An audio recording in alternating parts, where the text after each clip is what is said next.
What is up, F and True followers and wrestling fans? You are watching the F and brand of wrestling and entertainment here on YouTube.com.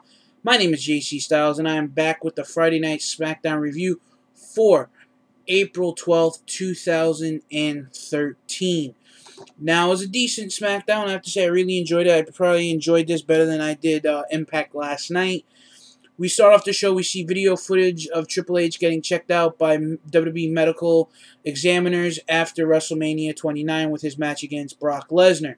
Triple H did suffer second-degree burns on his arms when the dry ice got on him during his entrance. At one part of his entrance, if you guys noticed, there was like the big white splotch on his lower abdomen, and then there was also on his arm as well. Suffered some burns there.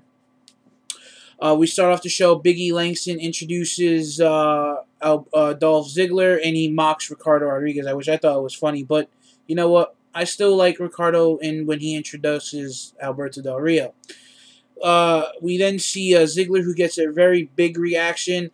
Then he's interrupted by Swagger and Coulter, and he talks about Coulter congratulates Ziggler on winning the championship, being a real American, being from Cleveland, Ohio, but moving to Hollywood, California, and things like that. And then he's introduced by Alberto. He's interrupted after that. He's interrupted by Alberto Del Rio. Alberto Del Rio puts him on notice that he will be getting his World Heavyweight title back. And then Chris Jericho comes out and says that his first match as champion will be in the main event tonight against Chris Jericho. We then see Kane and Daniel Bryan pick up the win over the Primetime Players. The Shield appear on the screen and basically make some verbal comments towards Team Hell No, which sets up a segment for later in the night we'll get into a little bit later on in this review. We see a backstage segment with Booker T and Teddy and Sheamus and Orton. They both want shows, so they get a 2-on-1 handicap match tonight. We then see Wade Barrett defeat Santino. I'm not going to even cover that match. The Bellas and Tamina picked up the win over Caitlyn and the Funkadactyls. Pretty good match. I really enjoyed the Funkadactyls. I can tell that I think it's Cameron or Naomi. I always get the two mixed up. But the one can really wrestle, and she wrestles her ass off, and she was doing some really good spots in this match. Caitlyn, good as always. A really good match. Wish it would have went a little bit longer, but it didn't. I liked it. Moving on. Triple H then comes out, talks about WrestleMania 29 match against Brock Lesnar, says, I don't know what's next for me. And then he goes on and he's talking about how he went through hell with Brock Lesnar and that he's glad that his feud with Lesnar is put to an end.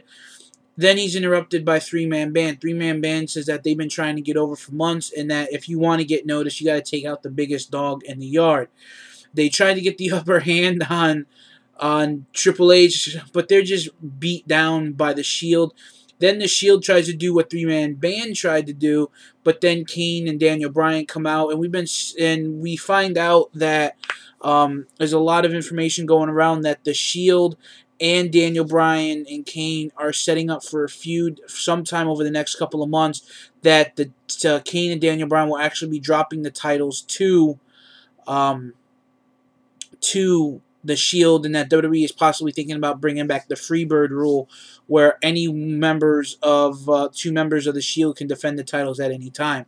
It could be Seth Rollins, Ambrose Reigns, Ambrose Rollins, so it could be a mixture of anything. If you guys are hardcore fans, you'll remember the Freebird rule.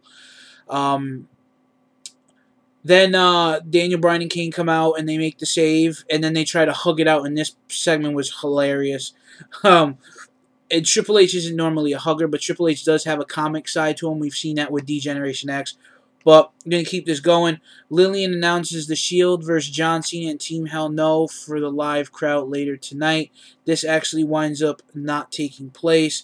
Backstage segment with Booker T and the Big Show isn't happy about being put in a handicap match.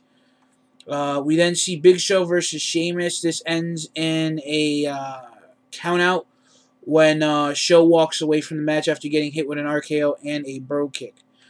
Well, we then see Kofi Kingston and Antonio Cesaro. Now, this was actually a pretty good match. I know that these two had been feuding a while back, and they're picking up their feud again after WrestleMania. And this was actually a pretty good match. I really enjoyed it. With a lot of back and forth, fast-paced action. Cesaro is an in-ring technician, and really, when it comes to old wrestling, Cesaro's the guy to go to. He is definitely, a fan of the old days of wrestling. And Kofi is a high flyer, so it made for a really good match. We then see Fandango come out, and he's sitting ringside for the Chris Jericho-Dolph Ziggler match. And this match was phenomenal. Whenever you have Chris Jericho and whenever you have Dolph Ziggler in a match together, one-on-one, it is a fantastic match. I enjoyed this. I think this was probably match of the night.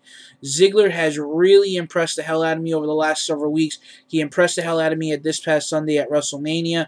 He also impressed the hell out of me this past Monday night when he cashed in the Money in the Bank briefcase and won the World Heavyweight title.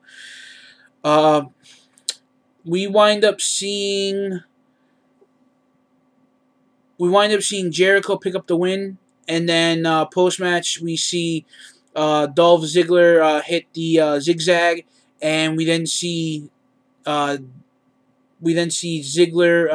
hit the zigzag, and then Fandango hits the top rope leg drop on Chris Jericho.